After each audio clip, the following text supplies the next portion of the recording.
criminals now and on a rolling basis going forward. I understand the four leaders on appropriations in both chambers will be meeting in just a few minutes. I would implore my friends across the aisle, untangle yourselves from the most extreme far-left voices out on the fringe. Do not let this radical fringe from taking yes for an answer.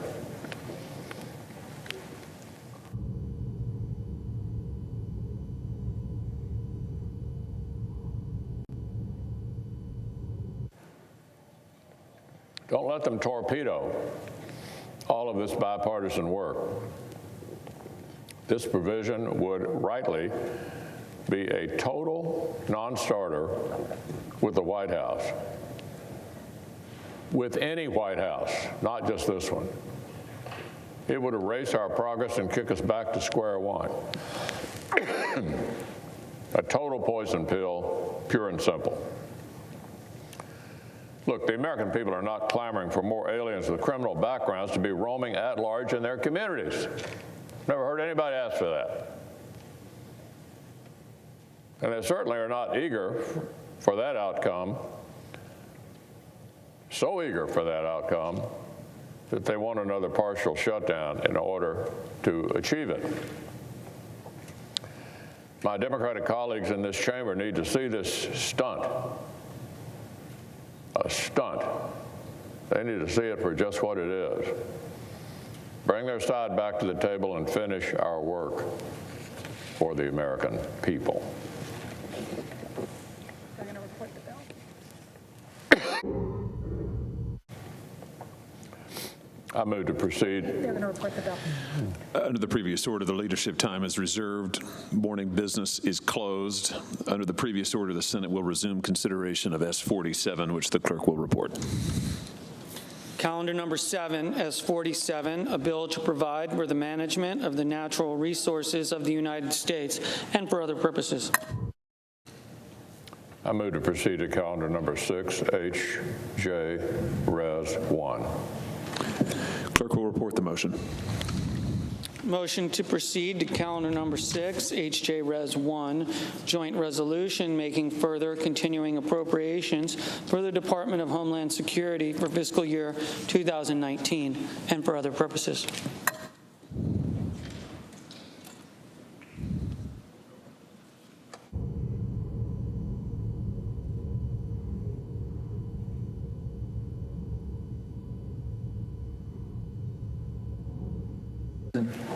Senator from West Virginia.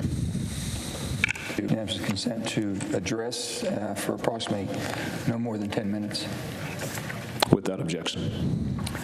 Mr. President, Chairman Murkowski and I have been working with the majority and the minority leader to resolve a few remaining issues on our bill, which is the land management bill that we have before us.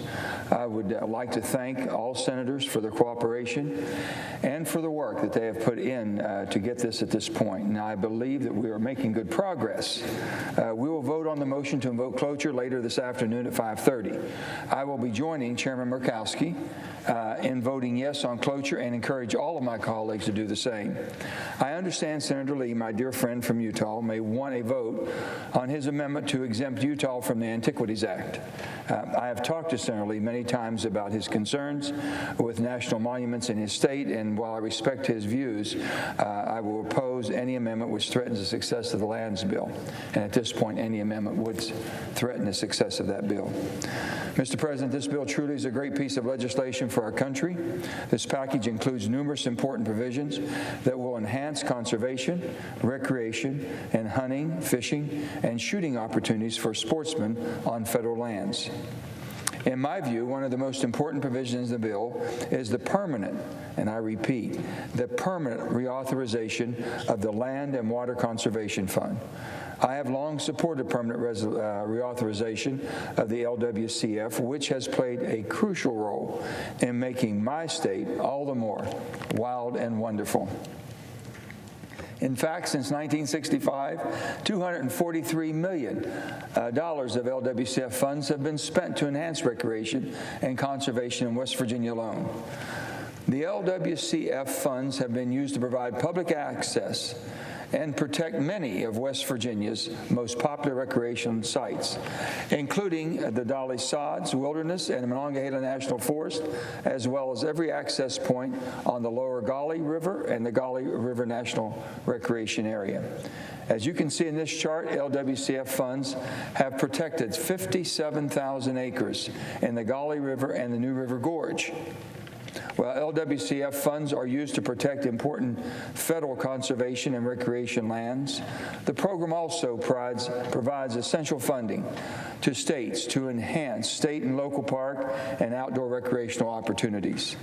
States, but rather are matching grants that result in increased recreational opportunities at the state and local level. Mr. President, this is Ritter Park in Huntington, West Virginia. Ritter Park offers miles of walking trails along an area called Four Pole Creek.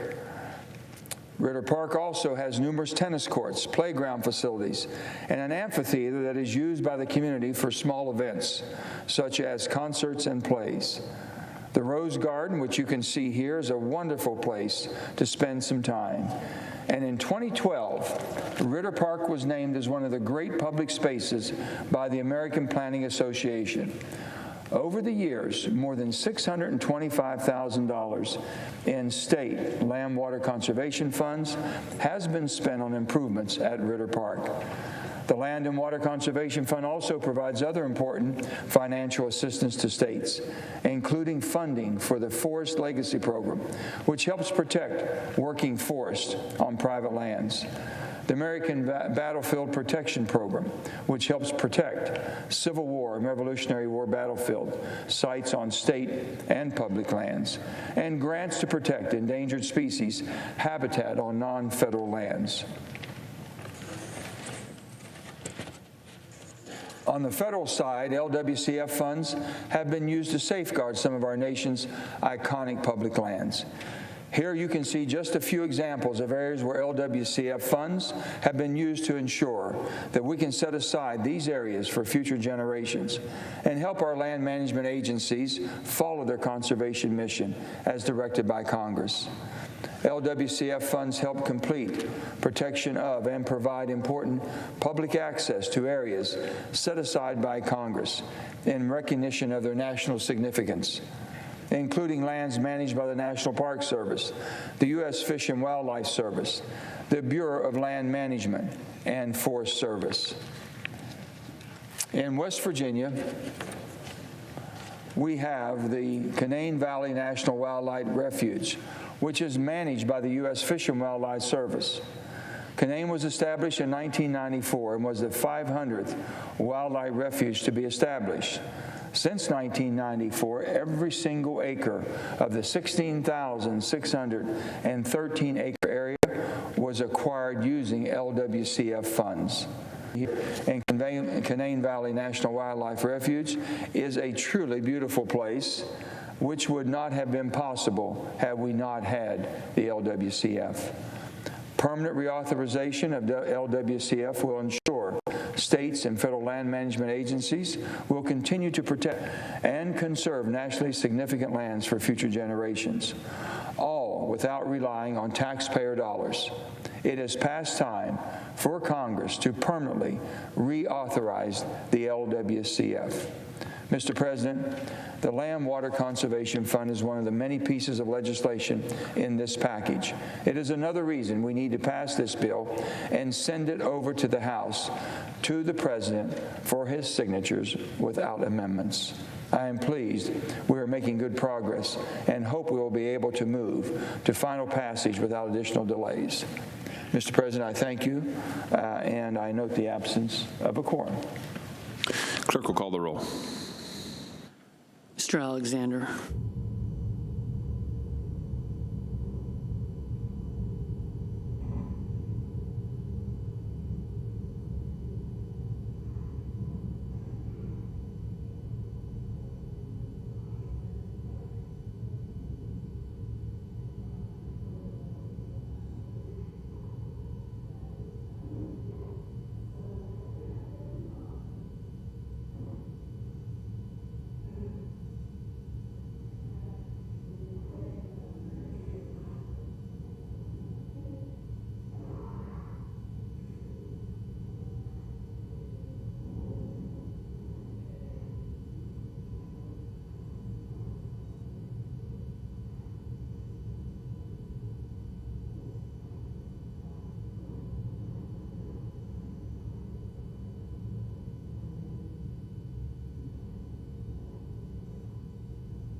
All right, everyone, sounds like they are taking a quick break there on the Senate floor live. So my name's Pilar Arias, for those of you who don't know. I'm going to show you a couple additional top stories I have for you ahead of Mike Pace rejoining us here on the stream and on the set. He's going to carry you all the way until 4 o'clock Arizona time, 6 o'clock Eastern, and then I will have the stream all the way until President Trump wraps up in El Paso, Texas later tonight. It will most likely be past the 8 o'clock Arizona time hour, but I guess we will all wait and see. Again, you are watching News Now, which is part of Fox10Phoenix.com. Let's take a look at Democrats calling for the defunding of ICE. David Spunt has the latest. We've seen some Democrats calling for the defunding of Immigration and Customs Enforcement, or ICE, but Congresswoman Ilhan Omar is taking it to a new level. She wants the Department of Homeland Security to vanish. Omar tweeted yesterday, quote, "When Democrats stood our ground last month, we proved that individual number one does not have the public support to ram his hateful wall through Congress. Let's stand firm. Hashtag not $1 for DHS. The Department of Homeland Security is one that includes the Secret Service, TSA, and FEMA. The most recent tweet about funding Homeland Security came after a tweet about federal workers not getting back pay. Omar tweeted, quote, "This is an outrage. I'm hearing from TSA workers back in Minnesota who still haven't received back pay after the shutdown. All workers affected by the shutdown, including contractors, deserve back pay," end quote.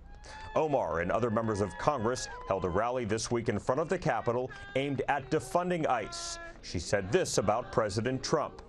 We know that he has a Muslim ban. We know that he's not interested in having families reunify legally. And Congresswoman Omar has put out other controversial tweets in the last few weeks. She's questioned the U.S. relationship with Israel and indicated that she believes Senator Lindsey Graham from South Carolina is compromised in some way. House Minority Leader Kevin McCarthy was asked about Omar's various tweets and a comment from Congresswoman Rashida Tlaib calling the president a profanity. McCarthy says Democratic leadership is not taking appropriate action. And if they do not take action, I think you'll see action from myself on ways that this cannot sustain itself. It's unacceptable in this country. Leader McCarthy did not expand on what he may do when pressed, but said the tweets, especially those involving Israel, are problematic. In Washington, David Spunt, Fox News. A couple more top stories for you all. This next one is about a baby left with a stranger at a bar. Kevin Freeman is telling us what this is all about. I've never seen it. I've been doing this business off and on for 30 years. I've never, ever seen anybody try to just say, "Here, take my baby." Michelle is a bartender at the TikTok Tavern on Clifton Boulevard in Cleveland. She says Thursday night she heard a woman singing in the bar and followed her into the restaurant section to compliment her voice. When I came up, baby, and the baby was not with her in the bar. According to a Cleveland police report, other witnesses say the 7-month-old baby boy was alone, sleeping in a car seat. Michelle says the 33-year-old woman kept walking between the room the baby was in and the bar in the next room. That's when she says a customer decided to keep an eye on the infant. And stayed with the baby the whole time this girl was bebopping all around. And in the course of all this went on for a couple hours. Michelle says the customer was concerned for the baby's welfare and offered to take him. Complete stranger. Complete stranger. And she agreed to let her take the baby. According to police, the woman took the baby home and called Lakewood police, who had the baby checked out and picked up by Children and Family Services. What if that person wasn't a good person and did something bad? She was right here and the baby was right here. Employee Madalena Long says the same woman asked her to watch the baby for about 20 minutes at the bar Wednesday night. She asked me, "I'll be right back. I'm gonna go smoke," but she didn't say, "Hey, can you watch the baby? I'll just be right back." She clearly was unstable one way or the other. You know, we couldn't say alcohol because she didn't drink anything, but that doesn't mean that she's not impaired in some other way, you know, or if it was a mental issue.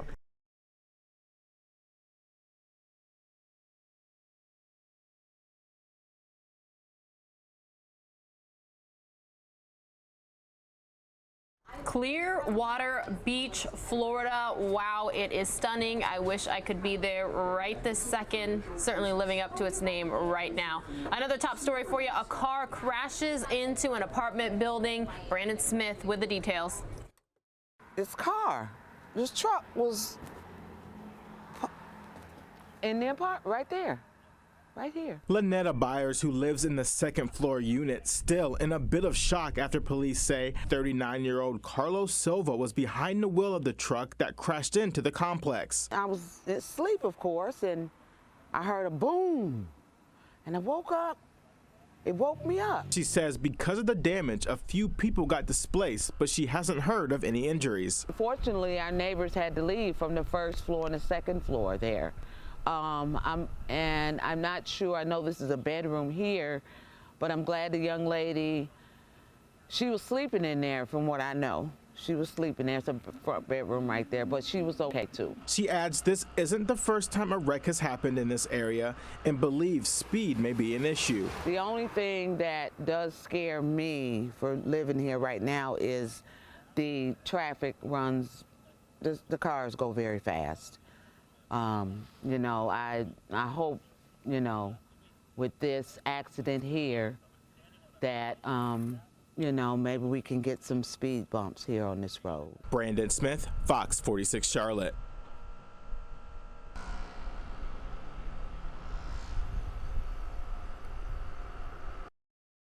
Into debate on our bill, we considered two amendments were tabled in order to preserve what we would refer to as the spirit of the bicameral bipartisan agreement. We anticipate one more amendment to process today before we move to a cloture vote. But I will tell you, I'm pleased that we are at this point as we near the end of the floor debate on this measure. And I'd like to just spend a few moments this afternoon, if I may, Mr. President, to speak to the really extensive process that has gone into this bill.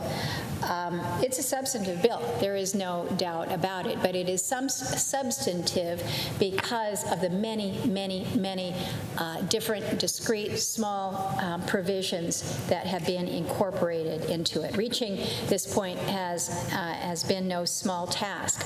I mentioned last week that the way that we handle many of these lands matters before the United States Senate it's an imperfect process. That is certainly for sure. But so many of these issues are so parochial, they just do not command the floor time that is available here. And so invariably, what we effort to do is put together a package of these measures. Well, we really haven't seen a lands package before the Congress ready to move out or actually signed into law, I guess is the best way to say it, since 2014. So that's 5 years of really pent-up demand, if you will, to address these matters. So over the course of several years and multiple Congresses, both the Energy and Natural Resources Committee and the House Natural Resources Committee, we've held dozens of hearings and business meetings to prepare the more than 100 bills that we have now incorporated into S47. So when you think about, again, the process that goes into it, this is endless hours, countless hours of member time, of staff time that go into these meetings as we work on very local priorities, then drafting the legislative text, then refining it to make it right, and refining it to make it right yet again. We have also worked for months on a bipartisan, bicameral basis to truly negotiate every word in this bill, literally down to one-tenth of a mile for a certain designation on a specific conveyance there. So really taking a very sharp eye and a sharp pencil to all of the provisions that are in here. And we have really worked to try to incorporate as many local, state, and member priorities as possible. And again, the process that these matters went through in order to get where we are today, this regular order process in the House, in the Senate, and in many cases, and in both, are really quite impressive. Some of the member priorities I've mentioned last week, members have come to the floor, but I indicated that we have included provisions sponsored by at least 50 different senators within this bill. That number rises to about 90 senators when you're counting in co-sponsorship of various members. So again, very, very collaborative in the sense of how we reached out to everyone to ensure that their priorities are heard. We've heard a lot on the floor about the contributions contained within the sportsman's provision, something that I have worked on with members over the course of years with different partners on the other side, whether it was Senator Tester, Senator Heinrich. It's been 3 Congresses running that we have tried to advance a bipartisan sportsman's bill. And so there are so many who are looking with great interest into finally passing these sportsman's provisions. There's a provision in here that helps the folks in Tennessee. One of Senator Alexander's priority projects is a special resource study for the James K. Polk Presidential Home in Columbia, Tennessee. This is something that was built in 1916. It's the only surviving private residence of our 11th president.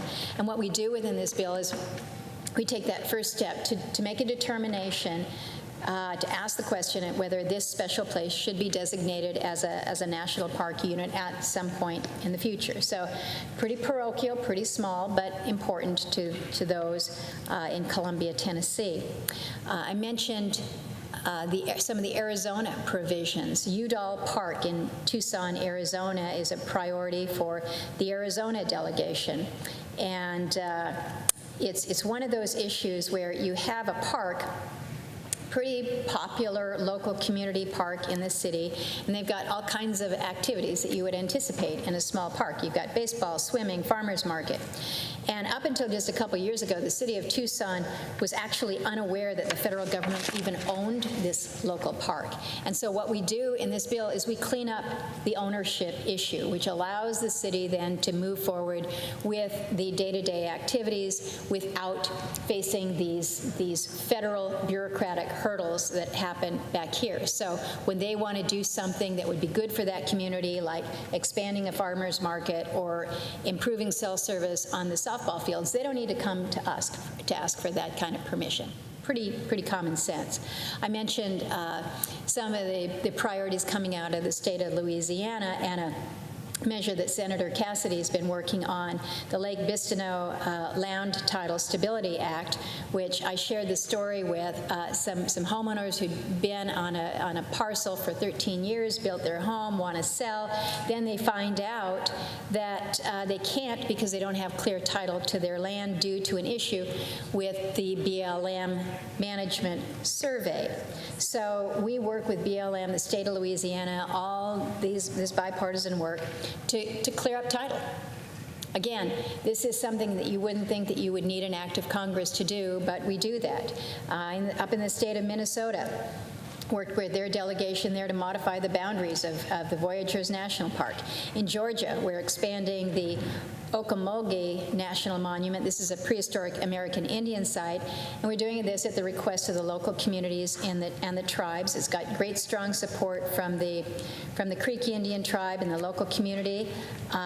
So it's a designation that would help the historic culture and historical values of the area, as well as providing economic benefit and giving a greater opportunity for visitors. So these are some of the various priorities that we have included in this very comprehensive package. Again, these are not things that are going to make the front page of the Washington Post or the New York Times. These are very local, but I can pretty much guarantee that they will be on the front page of the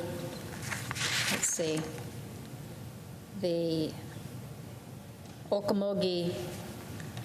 I still don't know if I'm pronouncing that right, but within the Creek Indian tribe, they're going to make sure that people know that this is something that we've been working on for a long period of time, and it's finally been addressed in Congress. So working over the years to help address these priorities is very, very important.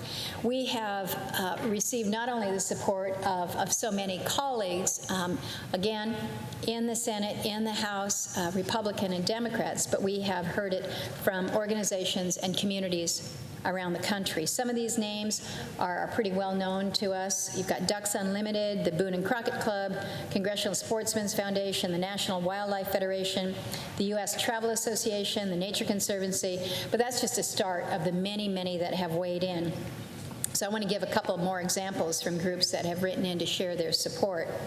The Southeast Tourism Society wrote that, quote, S47 has earned the enthusiastic support of the travel and tourism industry. Again, I mentioned last week that so many of the provisions contained in this bill really help with these little local economies or the broader economies within the region. So you can see where the travel and tourism industry would be appreciative. The Outdoor Recreation Roundtable, this is a consortium made up of a number of recreation associations. They wrote that our bill should be passed to, quote, guarantee America's great outdoors receive the attention and resources they so richly deserve, and to ensure the outdoor recreation economy continues to grow. We're also hearing from communities that have been waiting for congressional action to resolve longstanding federal land management issues. I mentioned the one in Louisiana.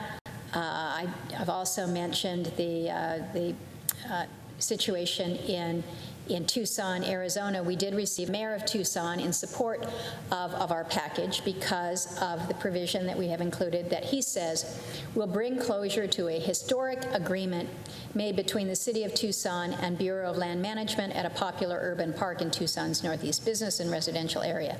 But again, that mayor knows that this is going to allow the local community to do some of the more simple tasks like operating a farmer's market without going through these bureaucratic hoops and hurdles. Another provision in the bill will convey a parcel of land on the shores of Lake Fannin to Fannin County in Texas. The county commissioner shared that by conveying this land, they will be able to, quote, continue the process to restore, preserve, and protect the historical significance and beauty this lake has to offer for years to come.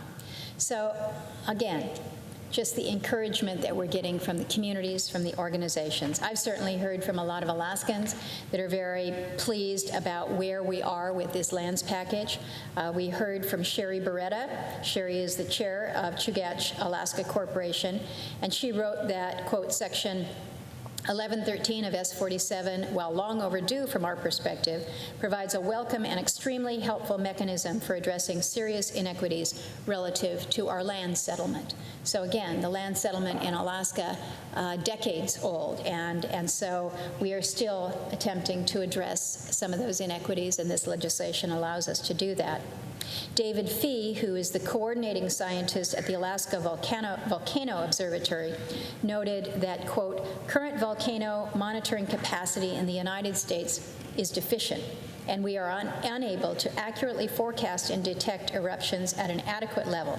So passing and funding this measure will provide for a safer and more resilient United States.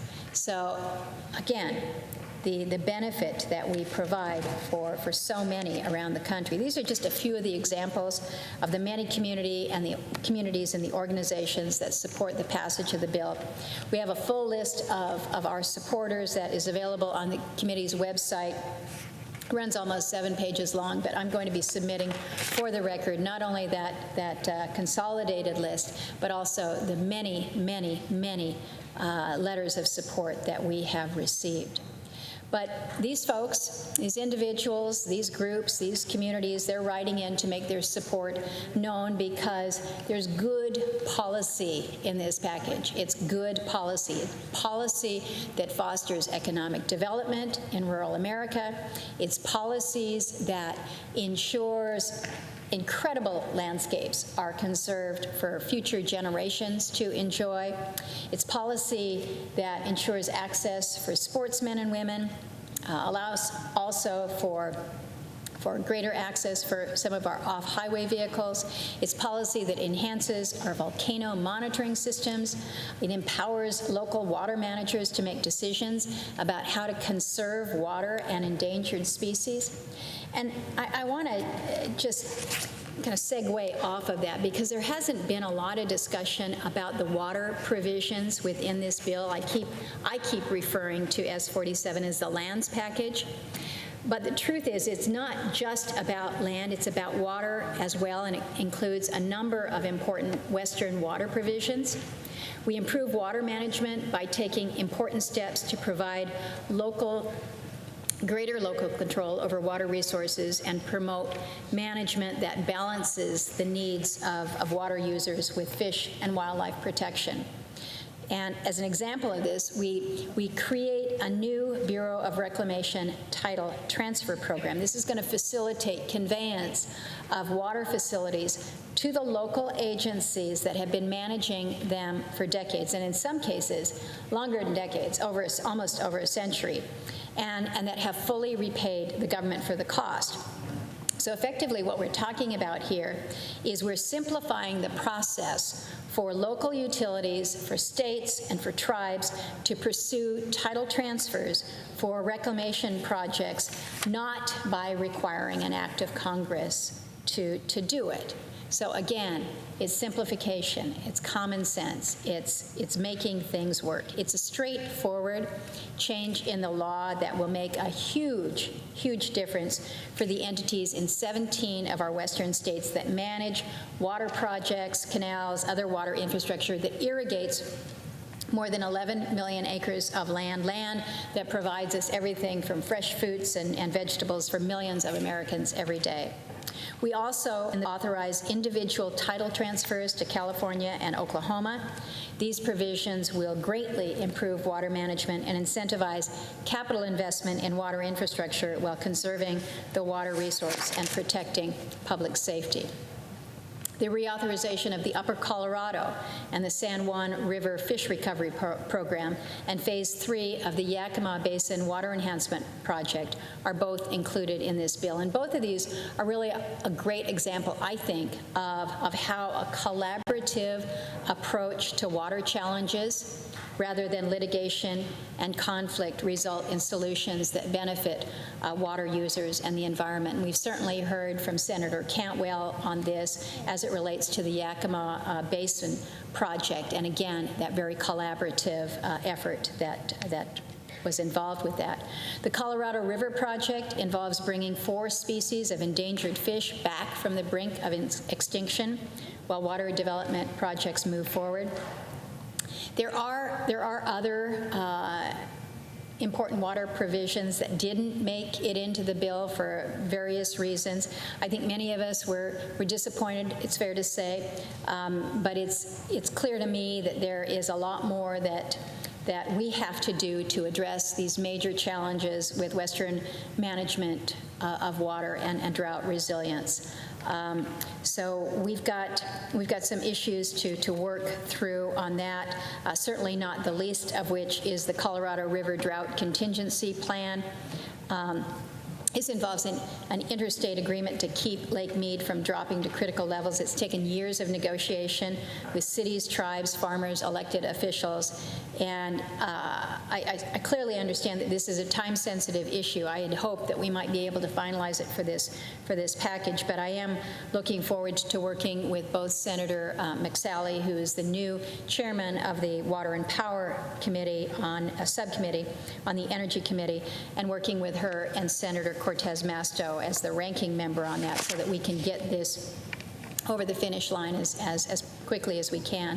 We also need to complete our work to reauthorize Bureau of Rec infrastructure funding programs to better utilize federal lands and water facilities for aquifer recharge and eliminate duplication in the permitting of reclamation pump storage projects. So we're making good strides on the water side with this measure as well. And so I think it is important to remind folks that it's a lands package. It addresses so many of the issues related to water. It is a sportsman's package, and it is truly a conservation package as we look to what we have included and incorporated as the permanent authorization of the Land and Water Conservation Fund. So this is a good bill we've got in front of us. We've been able to make it, in my view, a little bit better, even through our substitute amendment. I do know that we have many colleagues that if we had more time, they would say they'd have more amendments that they would like to offer to the package. And we're not going to have time or the ability to come to agreement to add them here. But it's not without a great deal of work that we haven't gotten to this place. And again, the fact that we've been working for years, literally years, to put this together is demonstration of our good faith to try to incorporate as much as we possibly can.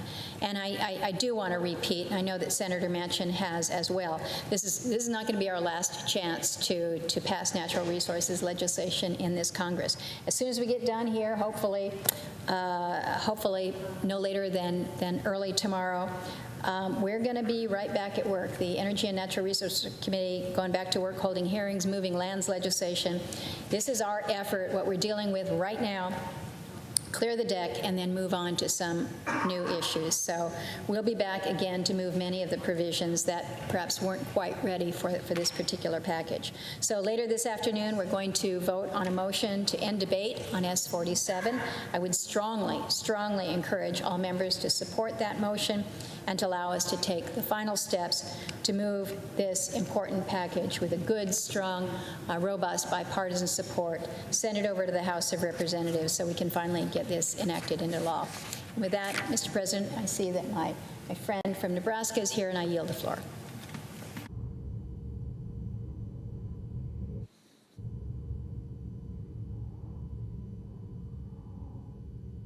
Mr. President. Senator from Nebraska. Thank you, Mr. President. I would like to offer my thanks and appreciation to the chairman of the committee, Senator Murkowski, and the ranking member, Senator Manchin, for the work that they've done on this land package. They have tried their best to bring a number of different viewpoints and obviously a wide variety of issues to the forefront that are included in this package. They've worked hard to meet many demands on all sides, and I thank them for getting that done. I am going to be installed this week as one of the chairmen of the Sportsman's Caucus, and we are thrilled to be able to have the Sportsman's Bill included in this package so that we can continue to see this great American tradition of families, friends, enjoying the outdoors, hunting, fishing, and recreating in this beautiful land that we have here in the United States of America. I am very fortunate today to welcome a number of conservationists from Nebraska here to Washington, D.C. This is a group of bright young people who are taking part in Nebraska's Leadership, Education, and Action Development Program. True conservationists who are ag producers, ag business people, and are here visiting us. This is known as the LEAD program, and they're individuals from various backgrounds who participate in this premier agriculture leadership program. Over the course of 2 years, Nebraska LEAD Fellows engage in monthly seminars all across the state. They visit our nation's capital, and they even have the opportunity to study agriculture systems overseas. The goal of the LEAD program is to develop the next generation of innovative thinkers, problem solvers, and decision makers who will work to provide food and fuel to our world. As a proud LEAD alum myself, I can tell you that it has helped to shape who I am today. This program continues to be near and dear to my heart. Through the LEAD program, I learned valuable leadership skills that I've carried with me in serving my community, in the Nebraska legislature, and right here in the United States Senate. I know this statistic, but by the year 2050, There will be an additional 2 billion people to feed in this world. It is important that the future generations of agricultural leaders are motivated and that they are prepared to deal with unforeseen challenges on the road ahead. The LEAD program is an extraordinary opportunity for Nebraskans to learn more about international trade, about foreign policy, and the unique agricultural systems that we have in our state, in our country, and in our world. Participants in the program will gain firsthand experience on what it means to be an agricultural leader here at home. Agriculture is the beating heart of my state's economy. The hard work of our farmers and ranchers in Nebraska produces abundant bounties every year. We feed the world. We are privileged to do this and proud of this responsibility, and we pass it on to the next generation.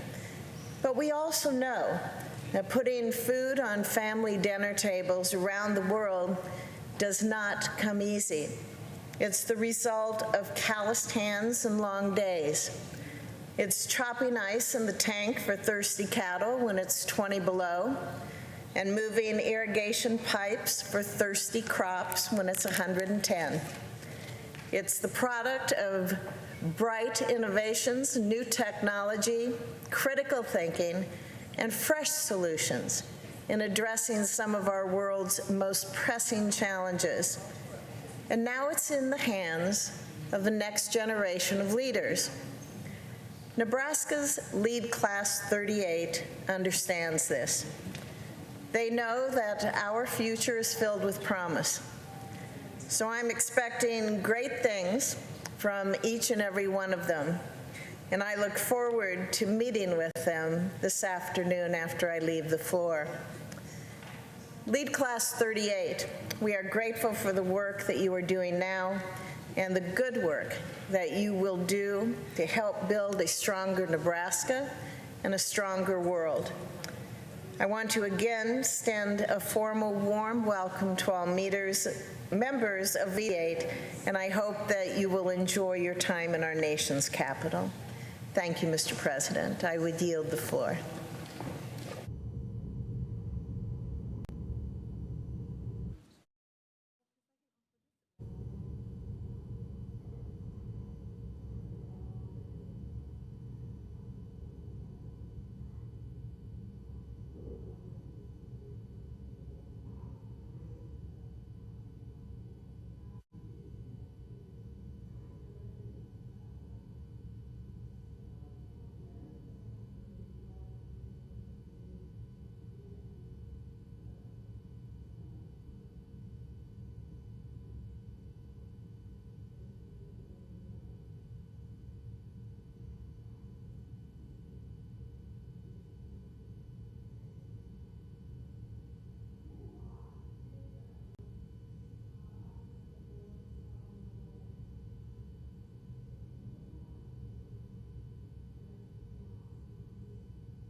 heading out to Texas now.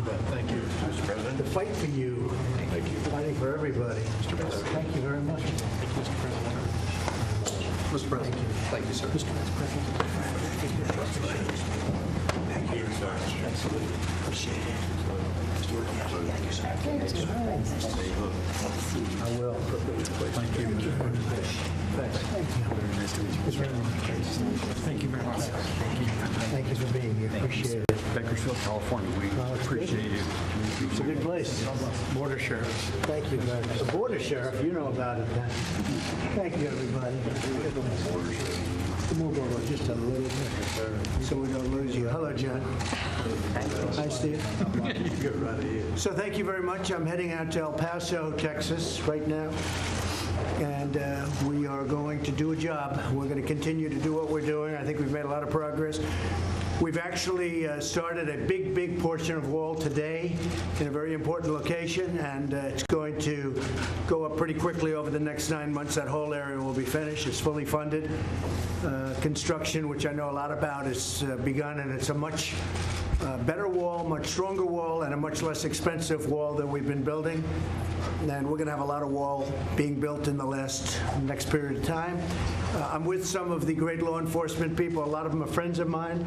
I've known them for a long time, and they've been fantastic people, fantastic men and women. And they know what we're up against. We're up against people that want to allow criminals into our society. Now, you explain that one.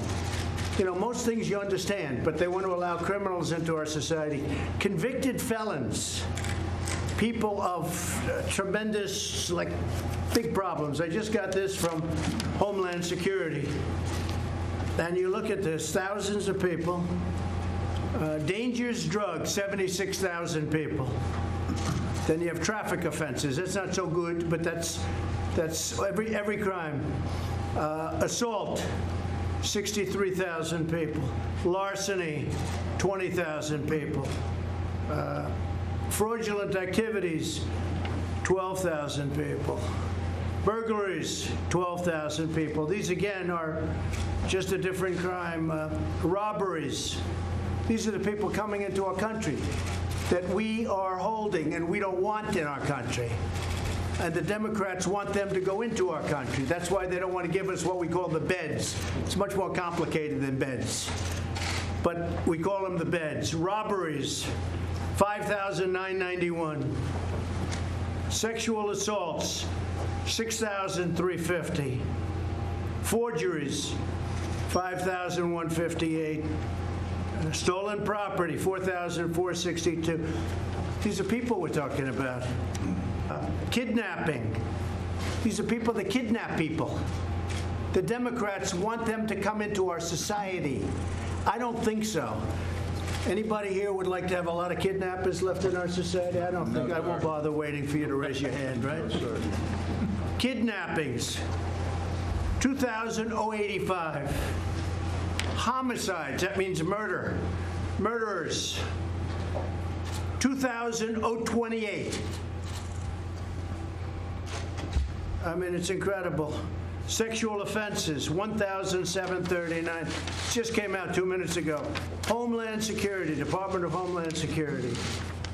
I don't know. Maybe we're in a different country than I know of. And we're going to El Paso. We have a line that is very long already. I mean, you see what's going on. And I understand our competitors got a line too, but it's a tiny little line. Of course, they'll make it sound like they had more people than we do. That's not going to happen. But we're going there for a reason. We're going there to keep our country safe.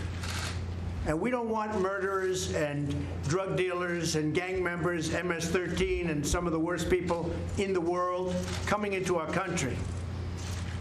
Now, Mexico has had the worst year they've ever had, almost 40,000 killings in Mexico this year.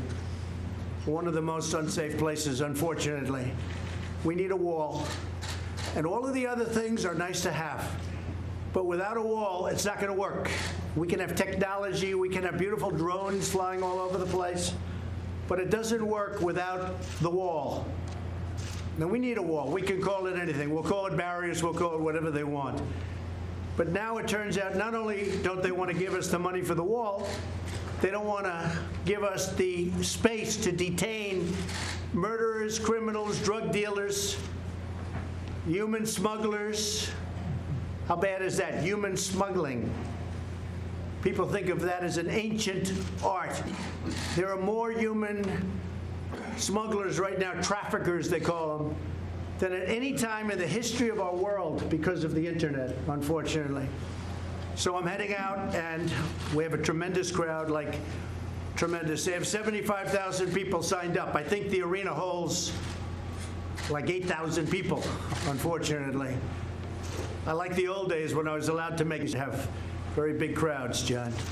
And but we have a tremendous crowd. We have screens on the outside of the arena, so we'll have a lot of people coming. And again, if you look at your own newscast, you'll see people lined up for a long way, a lot of people. Sheriff, would you like to say something? Well, first of all, thank you, Mr. President, for standing with law enforcement. Thank you, Sheriff. You've given us our footing back. We're very concerned about the fact that we're going to have people being released from prison that should be held. And imagine in any American city, and the president certainly gets this, that we would say we're going to put a limit on the number of people that commit burglaries or rapes or what have you. After you reach that limit, we're going to release them back in the neighborhoods. That's what's happening. And the president is absolutely right to be standing in defense of this, in defense of the safety and security of the people of this nation. And we appreciate it, Mr. President. It's happening in our communities, and we appreciate your support. It's horrible. It's not even thinkable. Please, anybody? Yes. Sheriff, please. Mr. President, Vice President, members of the press, no one understands better than sheriffs in this country what's happening to us with the criminality that's coming across the border. This is what we do. This is where we're engaged. If you do anything to cut ICE funding, you devastate our communities. You make law enforcement one of the biggest problems that we'll have is if ICE was to be their funding cut. Our communities would be at risk, and this is something that we cannot permit to happen in this country. We understand exactly what these men and women in this country of law enforcement understand very well what's going on in our border. We've got to secure it. Our hats are off to the President, the Vice President, for ensuring the safety of American public. Thank you. Thank you, Sheriff, very much. Appreciate your support. We had a couple of things interestingly happen. Everybody said, let us see the people on the border, the experts, Border Patrol, ICE, all of them, including law enforcement generally, including some of the people standing alongside of me. We want to see them. We want to have a meeting with them. They had the meeting. Everybody said, you need the wall. If you don't have the wall, nothing's going to work. They turned down that suggestion. You heard that. They turned it down. They said, we don't want to hear that suggestion. So the people came up. In some cases, they made long journeys to come up and speak before the committee. They said, we need the wall. It's not going to work without the wall. Technology is just a part of the wall. Without a wall, it doesn't work. And they rejected their expertise. And these are the best people. We brought our best people from all over the country. And they rejected the recommendations from the experts. So that's what we're up against. Does anybody have anything further to say? I mean, all of you folks are with us 1,000%. Mr. President. Yes, please. Please, go ahead. We've got a letter here. I'm going to give it to you. But this is a letter we presented to Congressman Mark Walker from North Carolina today to bring to our other congressmen to let them know that the 3,000 sheriffs represented by the National Sheriff's Association oppose any reduction in those ICE feds. Because if so, it would create a dangerous threat to our communities. And what happens at the border doesn't stay at the border. It comes to our communities in Ohio, in Maryland, in North Carolina, in Georgia, Ohio, Utah, across this country. So thank you for everything you're doing. Yes, sir. Thank you, Sheriff. Yes, sir. Let me have that letter. I don't want to lose that letter. You know, I have to say before leaving, and again, we're going on the plane. I guess a lot of you are coming on the plane with me to El Paso. ICE is an incredible group of people. They help all of you a lot with some of the most vicious characters you meet anywhere in the world. No matter where you go, you're not going to find worse than the MS-13 gangs and some of these gangs that come over from countries that we don't even know about. And They're very disrespected by the Democrats, and we can't let that happen. They're heroes. And these people will tell you that too. They're heroes. And these people are heroes and heroines. But I just want to say that the people working at ICE are brave, tough, strong people that love our country. And they help the sheriffs, and they help law enforcement, and they've done an incredible job, and I really appreciate your support. And the Democrats want to cut, you think of it, they want to cut ICE. They take out MS-13 and others by the thousands, and they want to cut ICE. So we're not going to let that happen. Thank you all very much. I appreciate it.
1, 2, 3, 4, 5, 6, 7, 8.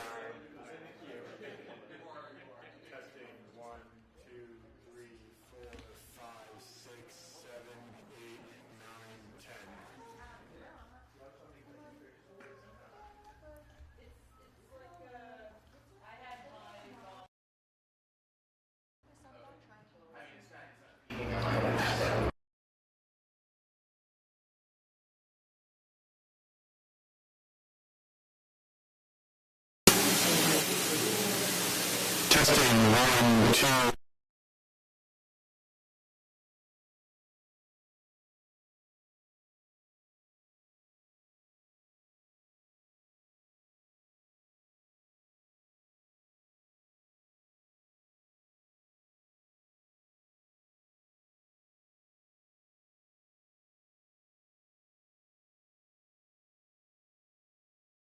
Nothing. Which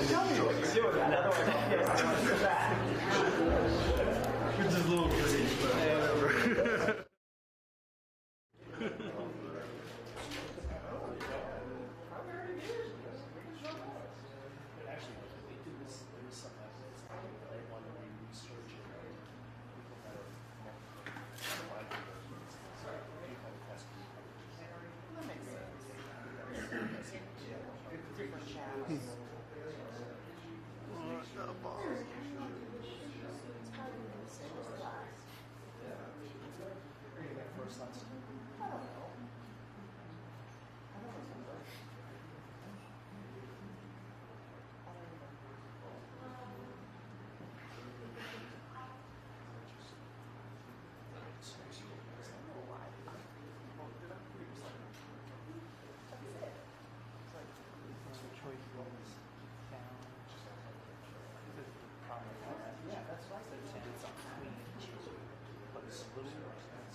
when you leave your home, like when you need me to tell you what. Don't. But whether I won't do it unless I'm on the price. Really? Yeah. I mean, no, let me, if he decides like he is, then I don't, right? If you decide, that's different, but if it's an official closing, because that's never decided. Right.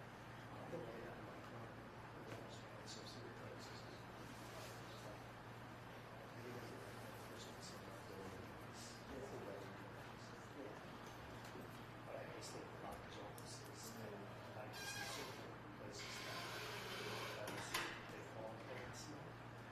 So, what's that? What's that? That's a good way to do it. It is. But if you're the zero and some works like that, 48 to 70. Yeah. That's an issue. Oh, but it's fun. Or do you do that for anything? Oh, interesting. I never had a doctor's office until I've shown up, and then Oh, it's like, okay. yeah, I never had them call me and say, oh, patient canceled. I called them like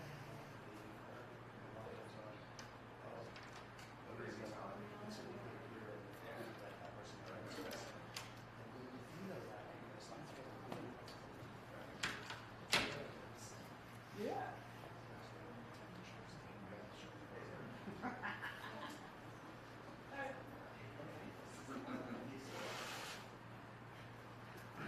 But I think that's more a function of like I've shown up, right?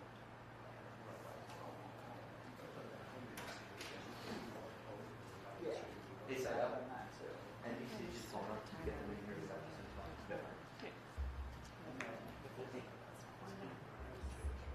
I just don't pull it to the microphone.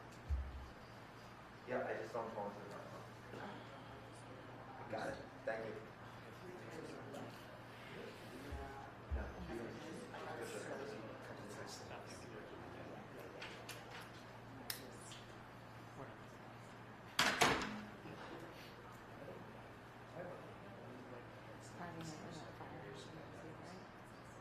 Oh, the one. Did they send it? No, they just used the Twitter video. But they complimented it. And I'm sitting at that desk near the shop. It shouldn't be. It should have been Suzanne. Yeah. They never left the. So do you send it? And actually, Yeah. He's okay. I'm done with cutting my hair. I'm just getting a program over. Yeah. Well, there was the fatal fires that day. And Paul was first visit shoulder thing in the area that was and then there's the Seabright brand new town where we went across. On the Richmond. Right. Yeah, it happened like 8 people something. By the time I watched that, my mom was like 9:45. This was like a sleep questions. So that you can see what you're for it. All I know is I was 10. Yeah.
It's in the middle.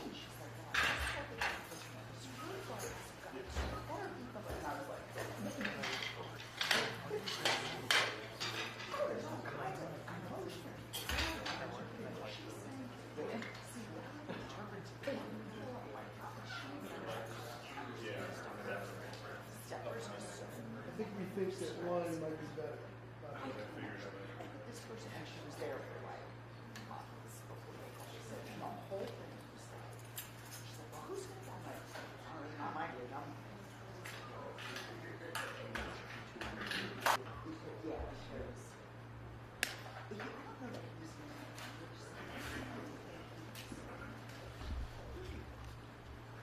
Thank you for doing this, both of you.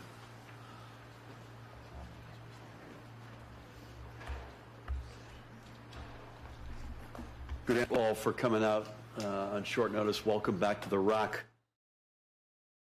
Immigration-related activities, they would focus on drugs, guns. Is it your sense that Good afternoon all for coming out. they have been engaging in immigration activities? I don't want to go that far, but let me just say there's a lot of gray area, and there will no longer be any gray area. And to the extent General Baldwin and others wish to speak to that more forcefully or to clarify that, I know he will, but I can assure you when you have National Guards, Guardsmen and women doing, for example, surveillance with cameras, it's hard to distinguish between those that are participating in gun and drug activity versus those that may be just crossing the border illegally. And as a consequence, that I would term as a gray area that we will no longer participate in. We will clarify our role so that we can secure that assertion that was made by Governor Brown. Governor, have you talked to former Governor Brown about this? I haven't had the opportunity, but we've had multiple conversations previous to my taking the oath of office on this topic. Governor? Scott Lewis, Voice San Diego. So we did a piece about how the National Guard was involved in an immigration detention effort. How do you make sure that doesn't happen? And what exactly were the Guard units doing? Well, we can talk more about that. General Baldwin can answer that, and from car maintenance to the work that they were doing as it relates to surveillance. There's other specific work that we think is appropriate. Again, we're going to build on that, and the general will come up in a moment and lay out the details of what the existing deployment. But I will say this, there's an additional point I need to make. This is also getting in the way of our National Guard being prepared for being redeployed overseas.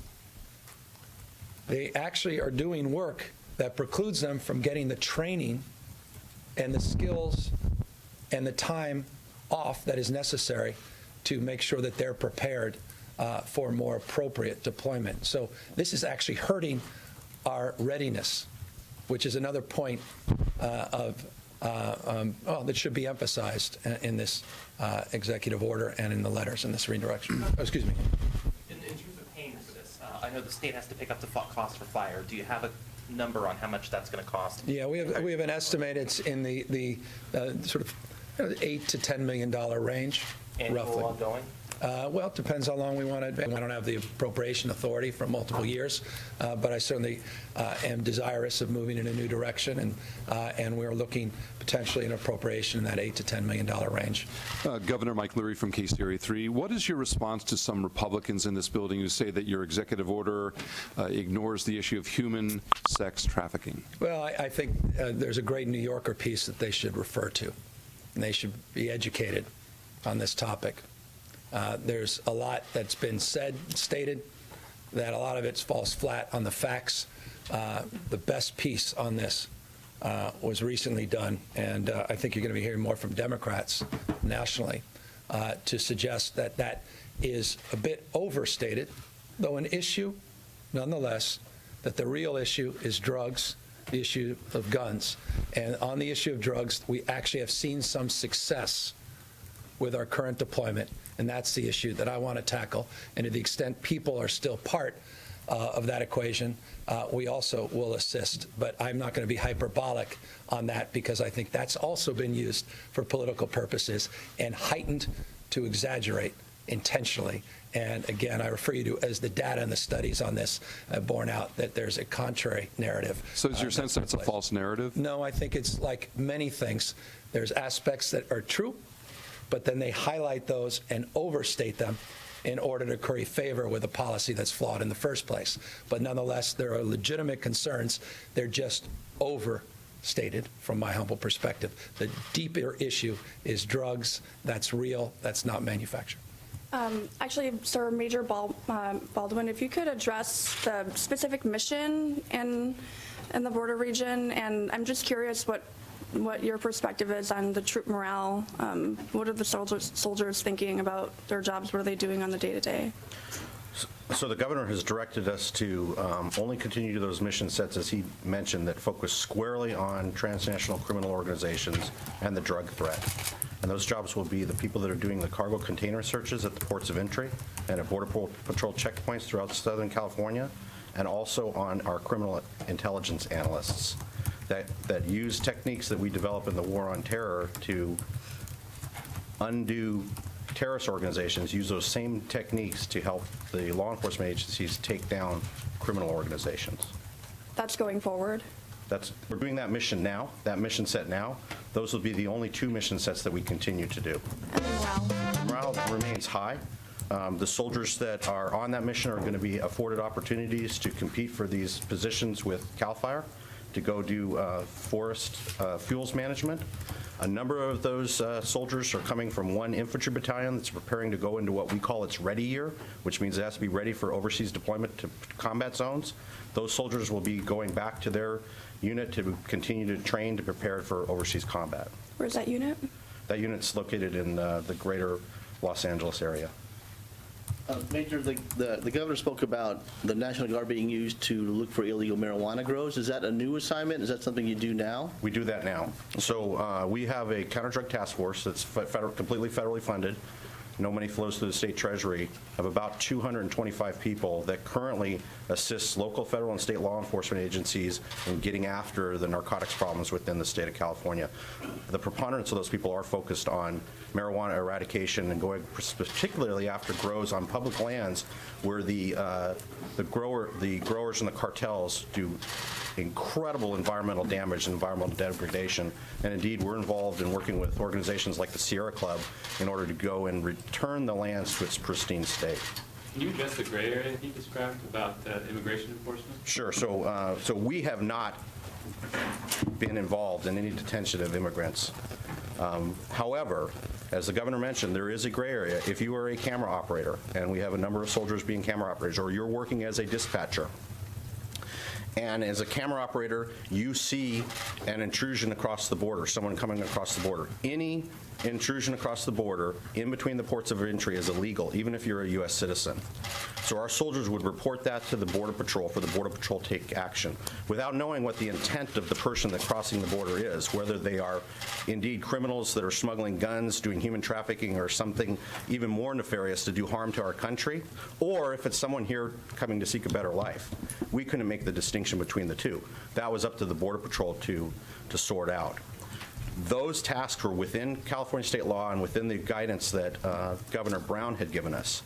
However, our current governor has decided that because there is a bit of a gray area, and because there are other uses that our National Guard could be engaged in here in state or to prepare to go overseas, it's better to stay away from those areas and focus squarely on those tasks that we can directly relate to combating transnational threats.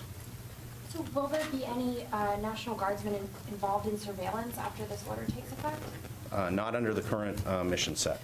And so I'm still a little confused on the timeline. If the mission is changing immediately, or if the mission is changing March 31st? We have a deadline pursuant to the existing agreement that requires by March 31st for this redeployment and these new directives to go into place. The governor is a 45-day process. The governor is about to quite literally give me the order. Okay. And upon receipt of the order, we will begin working with the Border Patrol to have a phased redeployment plan to bring those soldiers and airmen off of those mission sets to transition to the other one. And that'll take about 45 days. Okay, thank you. Sure. Governor, President Trump at one point threatened to take FEMA funds away from California. Has there been any follow-up on that? Are you at all concerned that taking the troops away from the border is going to kind of incite him more? No, every day there's new concerns. And We were hopeful this weekend. We were hopeful last week that there was going to be an announcement, an agreement today.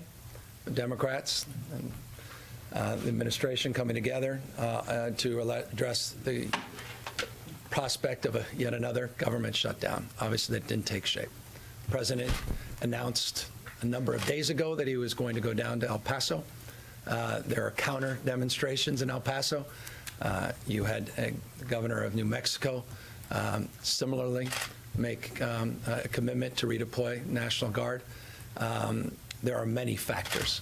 So I'm not concerned about what we're doing. I'm more concerned, frankly, about what's happening as it relates to those negotiations and the broader prospect that the president could walk us into yet another government shutdown or expose the state of California and or other states to a declaration of emergency that could precipitate, and this distinguishes itself from FEMA, could participate, or rather require reallocation of, for example, flood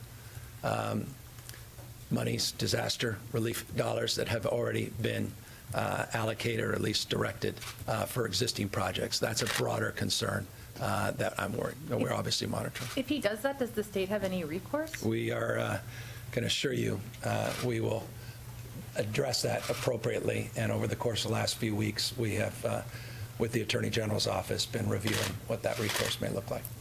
Governor, if you're, ending the agreement and the money that comes with it for this deployment effective, I guess, March 31st. Correct. Of your three prongs of your new mission, the first, state's funding. The second one, you're asking DOD to do separate and apart. The third one, you're trying to get money from that existing agreement that you're ripping up. How sure are you can get that money? Well, if they don't do it, we'll bring the rest back. Not an issue with me. Look, we're trying to be very responsible here.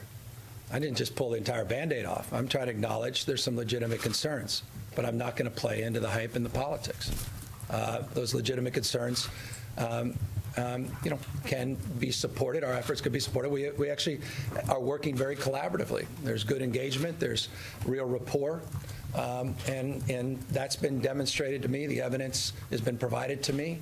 It's real, it's ample, and it's, I think, justifiable to consider that to continue. If they choose not to fund it, then they have more than enough resources to offset it.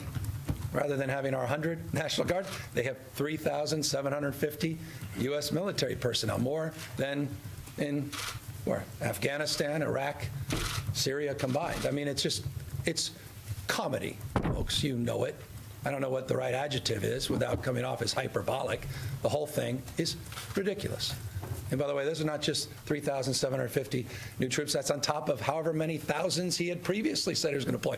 And by the way, how about you start with spending some of the money you were appropriated last year, and how about you start actually hiring the folks that should really be doing this job? There's still hundreds of vacancies at Border Patrol. I mean, that's called governing. How about some accountability to govern? It seems to be lost in all of this, including the quote-unquote wall. He couldn't even spend the money they appropriated last year, and we're having this made-up discussion around $5.7 billion. By the way, what's $5.7 billion? Where did that number come from? The whole thing is absurd. I mean, we have to sort of step back and sort of ponder and reconsider and bracket this. The tens of billions of dollars. He's not even talking about finishing off a wall. What's the 5.7? I mean, it's just amazing to me how lazy we've become as a nation that we've even allowed this to perpetuate, and why I'm wasting my time up here when I should be focusing on housing and homelessness and other more important things than playing into this kind of cynicism and playing in this kind of politics and this kind of xenophobia and this kind of nativism, because that's what this is all about. It's pure political theater, period. What do you mean by that? Amazing to me how lazy we become as a nation. Is that voters? Is that leaders? All of us, tease the that out a punditry little on more. this. All of us. I mean, why don't we, I don't know, maybe I'm a little old-fashioned. Maybe having been a former mayor, governor, I would imagine if you appropriated money and I'm the chief executive, you'd say, all right, well, tell me after you spend that money, then make a case for the new money. We don't even seem to have any accountability on previous appropriations.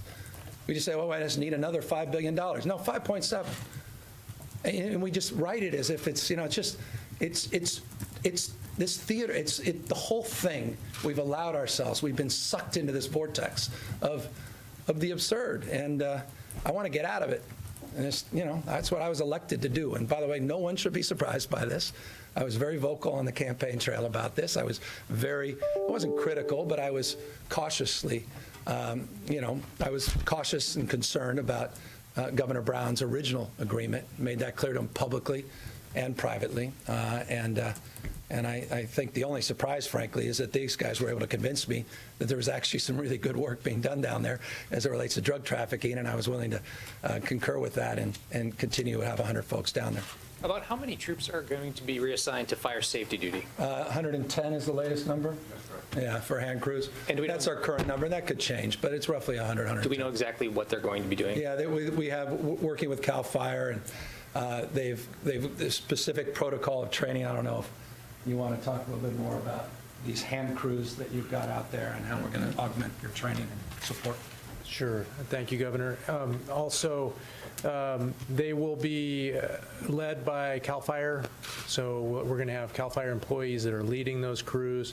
There will be training in how to use the proper tools and the personal protective equipment that's going to go along with that. They will be deployed across the state to projects that are geared toward protecting community. So a lot of defensible space work. By the way, this isn't the can't make it up. A lot of the work that could have been done and should have been done, except for the government shutdown. A lot of this work was curtailed in the government shutdown. I mean, another interesting point. Forgive me for finding that interesting.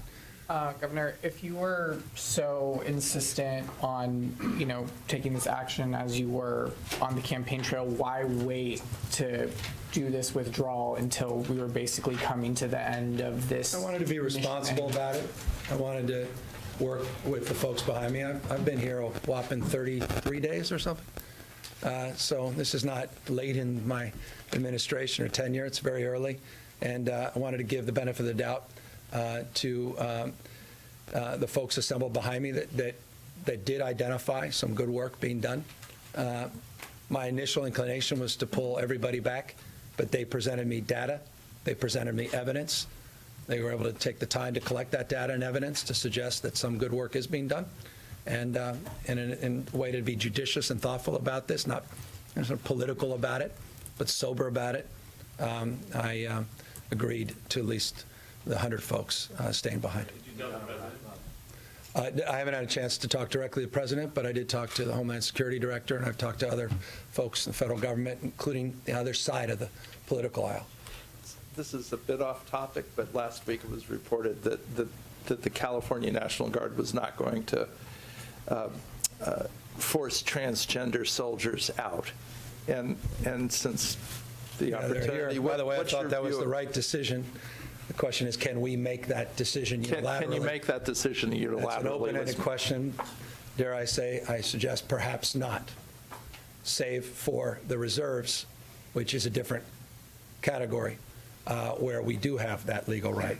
But for the Guard, I do not believe, based upon current reading of the law, that that's the case. That said, I'm in the don't ask, don't care business when it comes to this. And I hope and expect that that's generally the feeling of the general as well. But General, you can speak for yourself. So I'll echo what the governor said. First of all, we have the governor and I command two separate and distinct organizations, the California National Guard, consisting of the Army National Guard and the Air National Guard, that are governed by federal regulation and federal law, in addition to state policy. Then the California State Military Reserve, which is California's true militia. For the California State Military Reserve, we've already written into our regulations that people that are transgender can serve in the State Military Reserve, and we will keep that policy in place. Within the California National Guard, our preference is that the Department of Defense sees the light, and transgender people should be allowed to continue to serve alongside all of the other fellow soldiers and airmen, because they bring value to our force.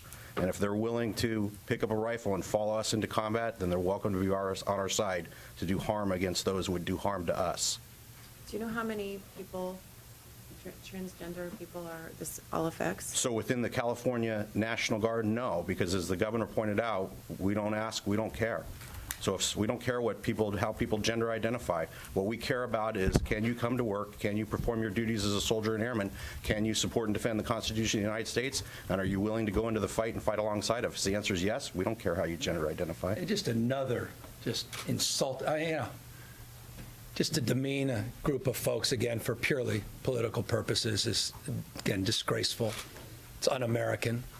And these are folks that put on a uniform every day, as the general said, to protect you, to protect this country and what it represents and its values. And they're yet again being scapegoated, purely, again, for political purposes. Last question, and then I'll sign this executive order and the letter.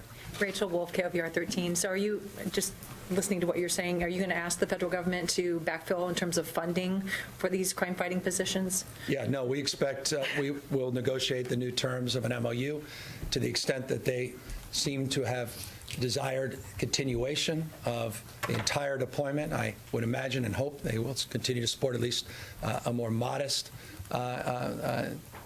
deployment, and to the extent they don't, we're not going to subsidize it. We'll pull the rest of those individuals back.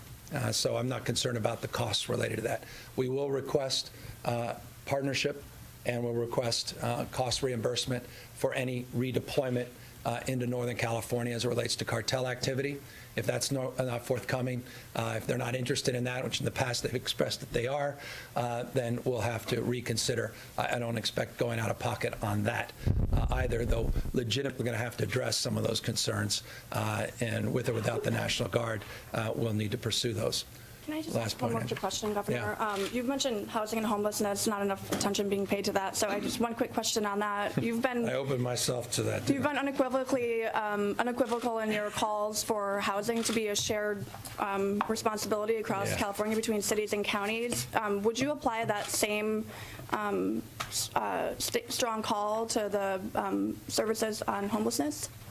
Oh, we're all in this together. So if cities and counties don't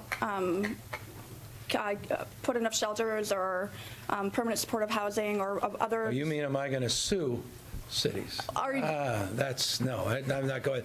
Look, I'm for accountability. I'm for consequence, which is,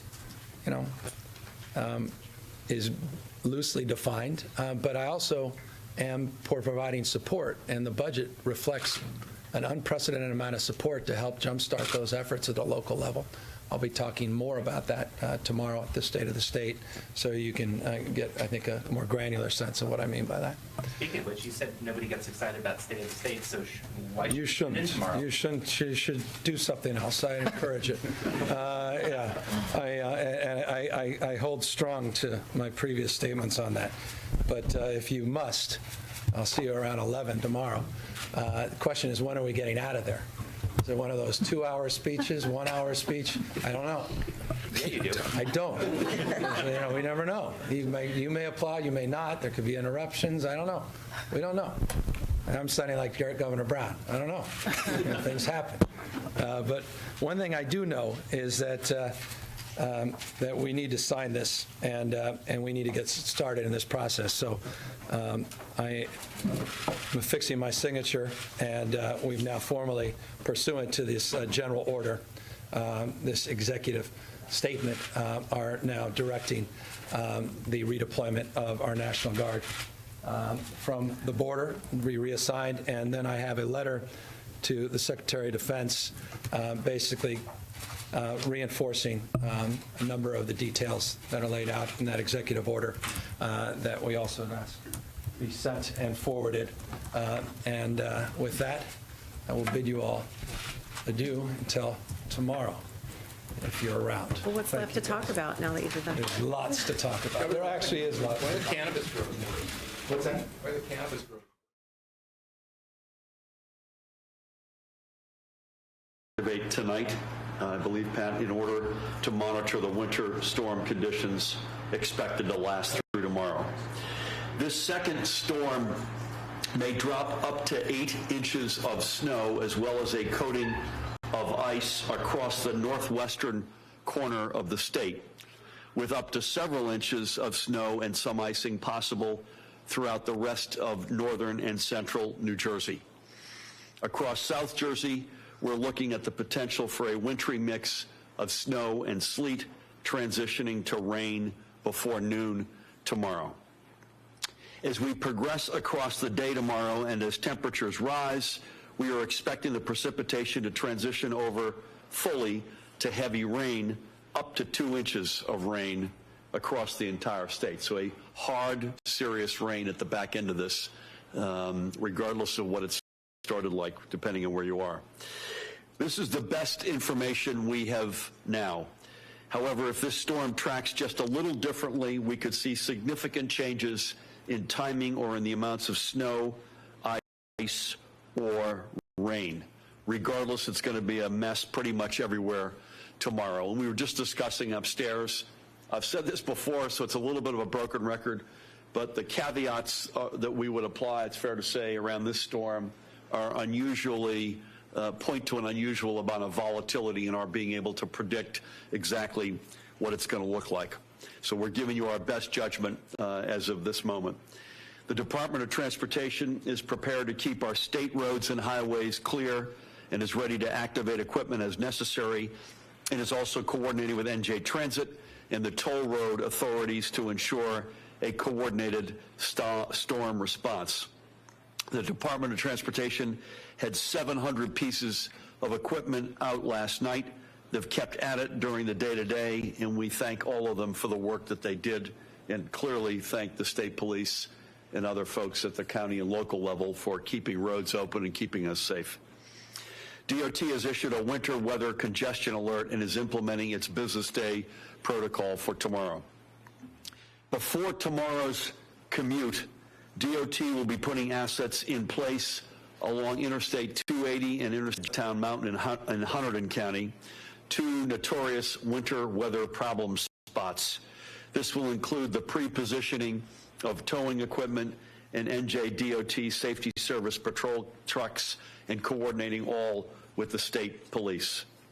Information on road conditions will be posted on the electronic signs along our highways and through the NJDOT Facebook page, on Twitter at NJDOT_info, that's at NJDOT_info, and at 511NJ.org, 511NJ.org. If you come, we said this morning, we've said it before, if you come across a plowing or a spreading operation, please stay clear. Do not try to pass them. And conversely, if they're behind you, please let them pass so they can treat the roadway. When you get home today, please stay home so the DOT, county, and local road crews can do their jobs. Because of the potential heavy snow and ice, there is also the potential for blackouts, and Grace will address this in a minute. The Board of Public Utilities has been in contact with New Jersey's 4 electric supply companies to ensure they are prepared to deploy their crews into the storm to restore power when and where needed. Again, advice we give you constantly, please, folks, heed this. If you lose your power, please call the blackout in to your electric company immediately. Don't assume that your neighbors have done so. The more calls they receive, the better the power companies can focus their resources. And I might add, please, if you see a power line down, call that in immediately and stay clear of it. We had a couple of fatalities in storms last winter. Please, let's not see that again. Also, use your common sense. Take the time now to make sure your cell phone is fully charged. Overall, we want all residents to be safe. Again, please use common sense and caution out on the roads. If you must drive tomorrow, especially once everything has transitioned to rain, please do not drive into any areas that appear flooded. The snow and ice may prevent the rain from draining. Turn around, please, and don't go ahead and run the risk of drowning. Take steps now to be prepared for a winter storm, or of having a plan and an emergency preparedness kit. And importantly, one in your car, not just at home, but in your car, and to know where to get official information. The best information is available from the Office of Emergency Management at ready.nj.gov, again, ready.nj.gov, as well as on their Facebook page at ReadyNJ, or on Twitter at ready, NJ. I think Diane and Pat will address this. We may have more announcements on things like, will we see regular business as usual in state offices tomorrow, or a delayed opening, or some other alternative. We also, as part of the state of emergency, there's going to be a commercial vehicle ban, which Diane and Pat can get into in more detail. With that, I want to bring up our Commissioner of the Department of Transportation, Diane Gutierrez-Scacchetti. Thank you, Governor. Diane, come on down. I'm not going to repeat a lot of what the governor has said. I think the important points for us is that there will be a state of emergency that will go into place midnight tonight. At that point, the colonel will go ahead and institute for us commercial travel restrictions, which include tractor trailers, empty box trucks, any carpool trailers, motorcycles. I think that about covers it. And RVs. Anyone moving their boat around tomorrow? Anybody moving their boat around tomorrow. The point is that when we limit that, we limit the impacts that we have on those particular hotspots on I-78, I-280, and those northern parts of the interstate. But it will include all interstates in New Jersey. So that ban will affect all of New Jersey in terms of commercial traffic, except for the New Jersey Turnpike and the Garden State Parkway up to 105. North of 105, we don't allow commercial vehicles. So that's very important. We're giving them time to redirect and to get on the turnpike and still be able to pass through New Jersey, but we're trying to keep them away from those areas that we know have particular issues. As the governor said, we're prepared not with only our own crews, but our contract crews to the extent we need them for salting and plowing. We will have our winter weather congestion alert message up. We have it up now if you looked at any of the DMS as you've come by. What we're trying to do is remind people that when we have storms that come on a business day in the rush hour, you have the opportunity to be stuck in traffic.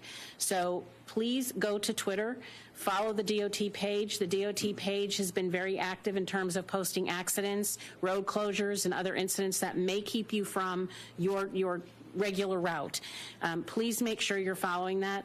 Please make sure that you, as we said, you have a full tank of gas, you have a snack in your car, you have a bottle of water, and a fully charged phone. We don't anticipate you'll be in that situation, but again, this is about being prepared, not after the fact wishing you had. So the more that you do up front, the better off you are. Again, we will continue to work closely with the state police on the commercial vehicle restrictions. We have coordinated with our partners in Pennsylvania and New York through Transcom. Pennsylvania will be announcing some restrictions shortly. So that we're coordinated and that we're doing the best we can to keep commercial vehicles moving, but make sure that they're not in the way of those who are trying to get back and forth to work every day. With that, Governor, I'll turn it back over to you. Thank you very much, Diane. And you've got a lot on your plate, so thank you for your leadership. Would like to invite our host, Colonel Pat Callahan, to come up and say a few words. Pat, thank you, sir. Good afternoon. As the governor mentioned, tonight at 6 p.m. we will be activating the State Emergency Operations Center. That'll be staffed 24/7 until this storm dissipates, and we're certain that both our county and municipal partners have what they need. This afternoon at 2 o'clock, we had a conference call with all 21 county OEM coordinators to make sure that they have what they need and any resources. The uncertainty of this storm has us wondering what to do with regard to tomorrow's business day.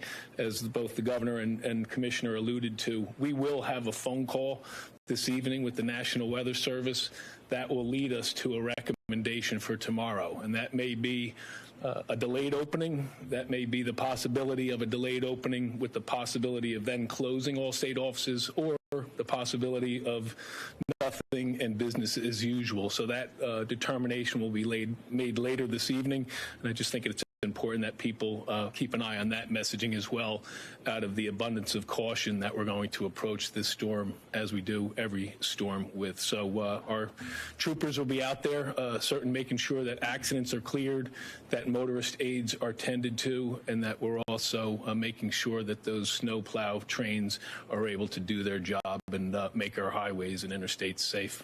Governor? Thank you, Pat. I appreciate that. Again, very happy to have Grace Strom-Power with us. She's the Chief of Staff at the Board of Public Utilities. Would love Grace to come up and say a few words. Thank you, Governor. Thanks, Grace.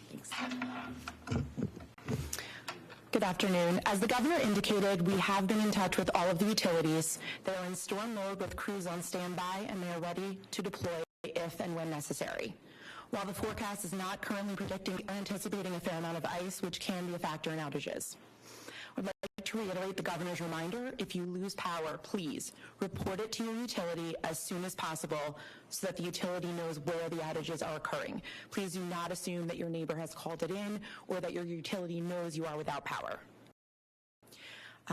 Also, like the governor said, we recommend being prepared just in case. Have your cell phone charged and the contact information for your utility available so that you can call them if there is an outage.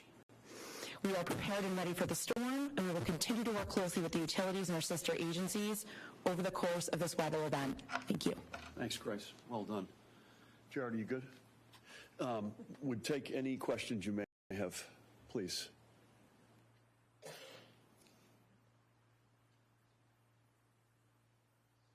So state of emergency, midnight tonight, to recap. Highest accumulations expected in the northwestern part of the state. And as you sort of circle to the northeast, central, and the south, the precipitation expectations go down, but there's snow expectations. But precipitation, we at the moment believe in all parts of the state. A hard rain at the back end if it does turn to rain.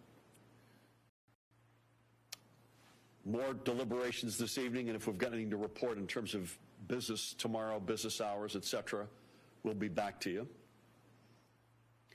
Ready.nj.gov, for lacking any other good place to go, is always a safe place to go. Again, if you lose your power. We're going to keep enforcing the law aggressively, as you know, and we're going to keep supporting you in all of this important work. And so, I want to conclude one of my final speeches as Acting Attorney General by saying something I have been able to say everywhere I went and that I learned from a mentor at every time he presented in front of law enforcement. As long as we are at the Department of Justice, we have your back and you have our thanks. Thank you, and God bless America.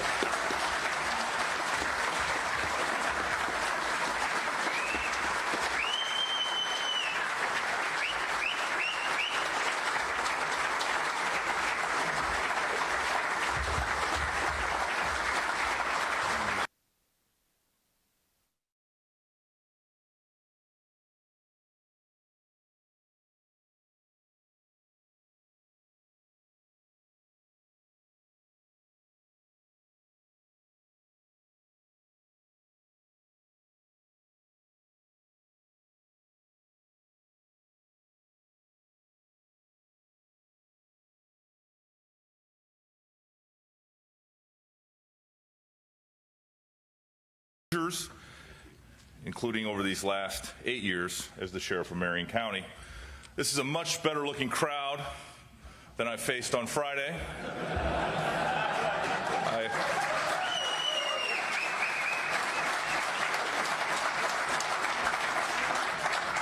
Of all the things that I'm sure you get to do in your job, I'm sure you appreciate you don't have to do that on a regular basis. I also want to thank Secretary Newsom for her remarks and for her partnership at DHS and for her friendship. I'm always happy to see my friend also, and want to thank Jonathan Thompson for his leadership and advocacy for the nation's 3,000 sheriffs. It was a pleasure to meet again after many years. Former Wisconsin Badger Troy Vincent, who's here. Troy and I played against each other, and I'm proud to say that my Hawkeyes won all 3 years we played, although I guarantee that he probably hit me harder than most did as I was running across the middle trying to catch a pass. And I hope there's no hard feelings. We took a nice picture before I came out, but I know that he is a supporter of law enforcement and is glad to be here today with you. And I also want to thank my fellow Iowans here today. Thank you to Sheriff Dana Altna of Sioux County up in northwest Iowa. Thank you for your 3 decades of service to the citizens of Iowa and to law enforcement. And of course, my friend Sheriff Paul Fitzgerald of Story County. It is not far, Story County, to my home city of Ankeny in Polk County. And, he's been serving his community in law enforcement for over 4 decades. And so it's an honor to be with you all here. On behalf of President Donald Trump, I want to thank each one of you for your service to your country and your fellow citizens.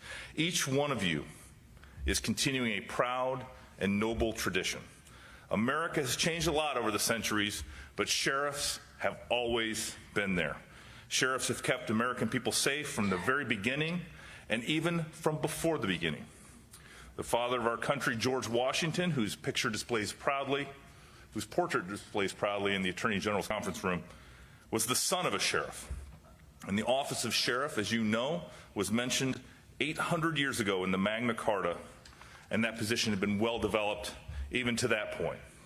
This institution has endured through the centuries because it combines a broad jurisdiction, law enforcement mission, with the direct election of the people. It means it meets a permanent need for strength and accountability in law enforcement. The people in your communities have entrusted you with a great deal of power, but they know you, and you know them. Their priorities are your priorities. In my time in law enforcement, I have seen this firsthand. Over my 5.5 years that I proudly served as a United States Attorney in Des Moines, Iowa, for the southern half of Iowa, as I like to say, I saw how local cases could quickly and do turn into federal cases, and how sheriffs and their offices could play a key role in federal cases too. For example, in Dallas County, their sheriff's office helped us pull off one of our most successful drug enforcement operations while I was U.S. Attorney. The DEA received a tip that a large quantity of cocaine and ecstasy was heading to Des Moines. When it got to Iowa, Deputy Sheriff Adam Infante, who is now the chief deputy in Dallas County, went undercover and purchased 3,000 ecstasy pills and several ounces of cocaine and marijuana. That helped to put 15 drug traffickers behind bars, and it helped us find a route that was being used by traffickers. In total, we seized 22 pounds of cocaine, 4,400 pounds of marijuana, 7,000 grams of ecstasy, and $130,000 in cash. This operation could not have been successful without this outstanding sheriff's deputy. And this gives me a very good opportunity for all of those in this room that provide our task forces with your officers, whether it's our FBI gang task forces, our DEA drug task forces, our ATF violent crime task forces, or our Marshals fugitive task forces. Thank you. You allow us at the federal government to leverage your resources to do federal cases and to put bad criminals in federal prison. And we couldn't do it without your help. We couldn't do it without your resources. And I hope that you're getting value for those positions. 3 more days to complain to me. And after that, you'll have to talk to Bill Barr about it. But in all seriousness, thank you for those resources. We couldn't do it without you. As I was mentioning, there are many other examples that I could talk about. As a prosecutor, I saw over and over again that law enforcement works best when we combine the resources and the training of our federal agents with street-level intelligence and, quite frankly, sweat equity from officers and law enforcement professionals like your deputies. Since I came back to the Department of Justice as Chief of Staff and now as Acting Attorney General, my experience with Iowa's local law enforcement has informed my decisions and my priorities. This Department of Justice recognizes that the vast majority of law enforcement officers in this country serve at the state and local levels. In fact, almost 85% of all law enforcement officers, agents, deputies are local and state resources. And we know that we cannot succeed and we can't accomplish any of our goals without you. And that recognition has guided everything that we do. Above all, it has guided our efforts to reduce crime in America. We've had our work cut out for us. When President Trump first took office, violent crime was rising sharply over the 2 previous years. From 2014 to 2016, the violent crime rate went up by nearly 7% nationwide. And I know those of you in the room remember those 2 years. Robberies went up, assaults went up by over 8%, rapes went up by nearly 13%, and murder went up by a shocking 21% from historical lows. But law enforcement has risen to the occasion, and under President Trump, the Department of Justice has taken steps to help you and your deputies to be more effective. We have helped police departments hire more than 800 law enforcement officers across America, including over 100 sheriff's deputies. With your strong support, we strengthened asset sharing and accelerated our review of adoption requests of those asset forfeiture cases. In fact, our current policy is to review those adoption requests of your asset forfeiture cases twice as fast as is required by law. But most importantly, we have worked to strengthen our relationships with America. For example, back in December, Phil Keith, who I just saw today, from our COPS office, and John asked about a partnership between 8 sheriffs near our southern border. Those sheriffs work together on drug interdiction. They tell each other what routes are being used by the smugglers, and they share intelligence in real time. It is working. I'm told that they've already seized a total of more than $20 million worth of street value drugs. This team effort inspired us at the department to ask how we could help you replicate the success elsewhere on our border. Phil and John have been working with you to create a real-time intelligence center that will empower border sheriffs to share intelligence and interdict drug traffickers. The Bureau of Justice Assistance is also providing resources, training, and technical assistance to local law enforcement along the border. I would encourage any of our border sheriffs here today, or any of you that have friends along our border that are sheriffs, to take advantage of this opportunity. Even if you're not a border sheriff, the training benefits you. What happens on the border does not stay on the border, as you're keenly aware. According to a new study from our Bureau of Justice Statistics, a majority of federal arrests in fiscal year 2016 took place in districts along the U.S.-Mexico border, and 36% of defendants in federal district courts were illegal aliens. That is unacceptable and putting a tremendous burden on our justice system. This administration is determined to close the loopholes in our laws that are encouraging people to come here illegally, and we are enforcing the law effectively. In category after category, the Department of Justice is more productive than ever. In the last fiscal year, the Justice Department charged the greatest number of violent crime defendants since we started to track this category more than 25 years ago. We broke the previous record by nearly 15%. We also charged more than 15,000 defendants with federal firearms offenses. That's a record. We broke that record by a margin of 17% from the previous year. Last year, we charged more illegal aliens with illegal entry than ever before. In fact, we charged 85% more defendants. And we increased the number of felony re-entry prosecutions by more than 38%.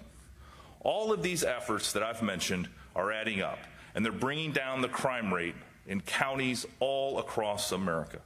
In September, the FBI released the crime statistics for 2017.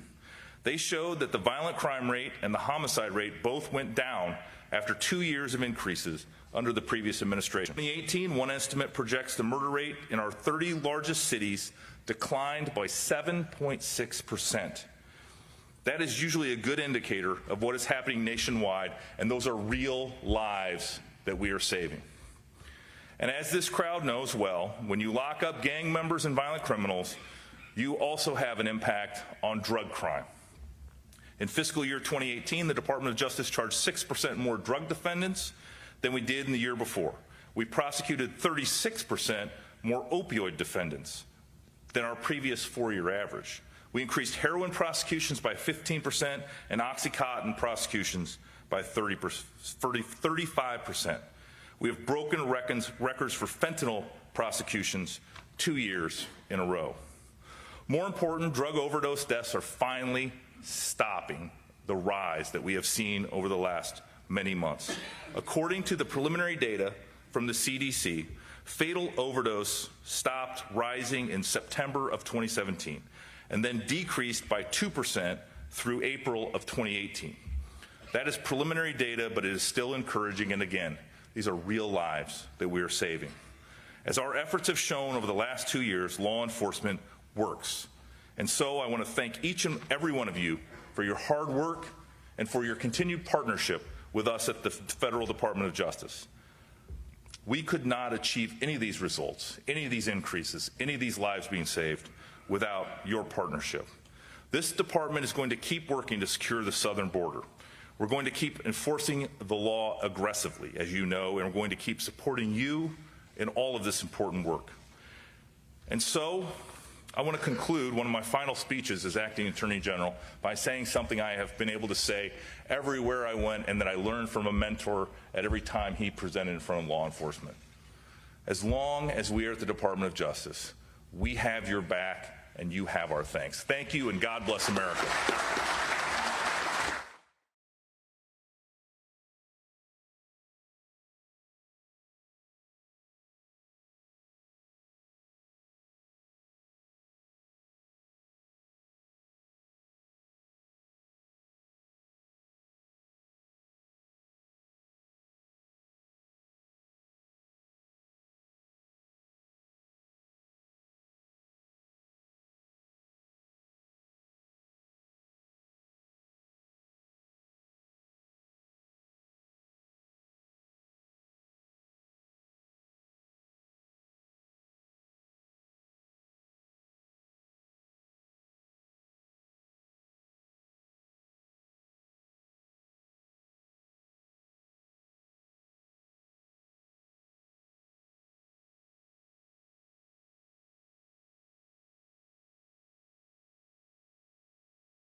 supposed to.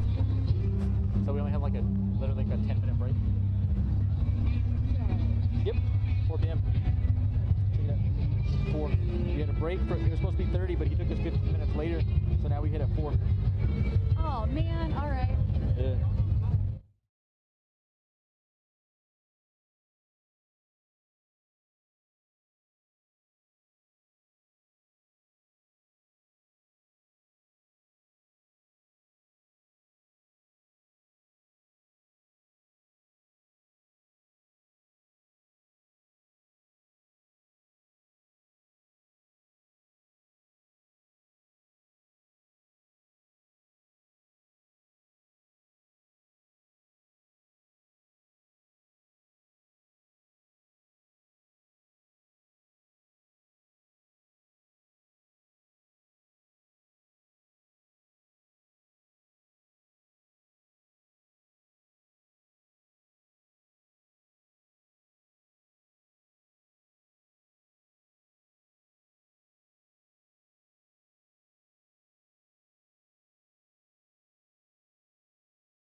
All right, everybody, good afternoon. You are watching News Now, which is part of Fox10Phoenix.com. My name is Pilar Arias. We are gearing up for a very busy night here on the stream.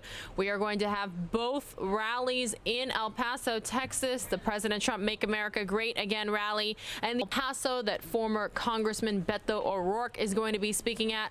Very, very busy night. Meanwhile, we're taking a live look at traffic conditions here in the Valley. This is State Route 51. Or SR 51, the 51, however you like to refer to it, at Northern. Things going pretty smoothly so far, but rush hour is barely getting started. Again, you are watching News Now, which is part of Fox10Phoenix.com. Thanks so much for being here. Please like, share, subscribe, and let's see those hands up emojis if you're going to be watching both or one or the other rallies right here tonight.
All right, everyone. Earlier today, I did pull 2 additional top stories that we weren't able to get to due to the live news events. Remember, if it's live, we like to cover it here on News Now and or breaking. So again, a couple additional top stories to show you here. Hope you're having a great Monday. Hope you had a fabulous weekend. Hope you stick with us all the way through the end of the evening. I'm going to show you Phoenix, Arizona, the current weather conditions right now. Take a look at this, everybody. It's plenty of sunshine, very pleasant, but a little bit more chilly than what we're used to. Matter of fact, I'm going to go to Fox10Phoenix.com right now to get the exact temperature. 58 degrees. Yeah, pretty much anything beneath 70, and I'm cold, so that just means I grew up here in the Valley of the Sun, right? All right, so the reason I brought you here to Phoenix, Arizona is because our very own Ty Brennan has this next story about computer coding for kids. You're probably used to seeing kids using technology, but these kids are having fun and learning computer programming without even knowing it. We work with our younger students on a visual-based coding language called Scratch. Amy Boniface is the Chief Curricular Officer at Kids Code. This provides them with great foundational skills for project-based learning and being creative, thinking outside the box, and problem solving. Yahoo! The class is a mixture of real-life coding skills that also teach kids about internet safety. And despite all the fun the kids are having, the classes are also giving them a leg up when it comes to their futures. We're teaching skills that students can use in the workforce, but also skills that allow them to be productive members and safe members of society. Ty Brennan, Fox 10 News.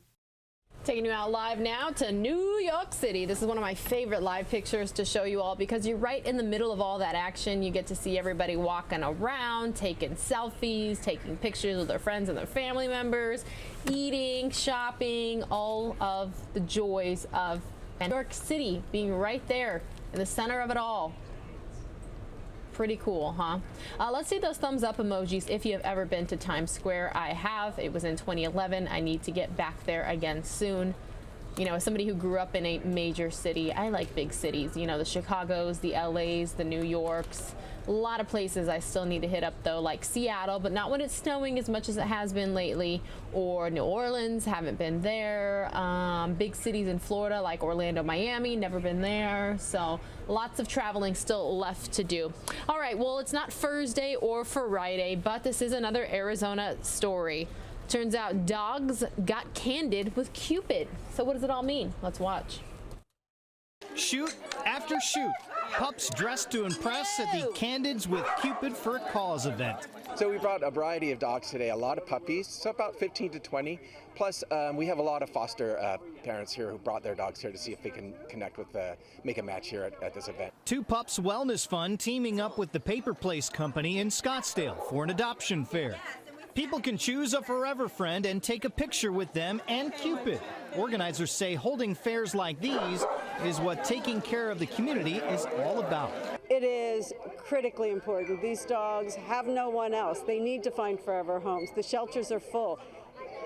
It's a community responsibility to help all these animals that are in shelters. Some not looking to adopt still showed up to support their local shelters by bringing their own pups to the shoots. It worked out okay. He jumped right up and looked into the camera, and it was all good. Shoot. Too cute, right? Even though that story just restarted there, seeing those dogs, well worth it. Too cute.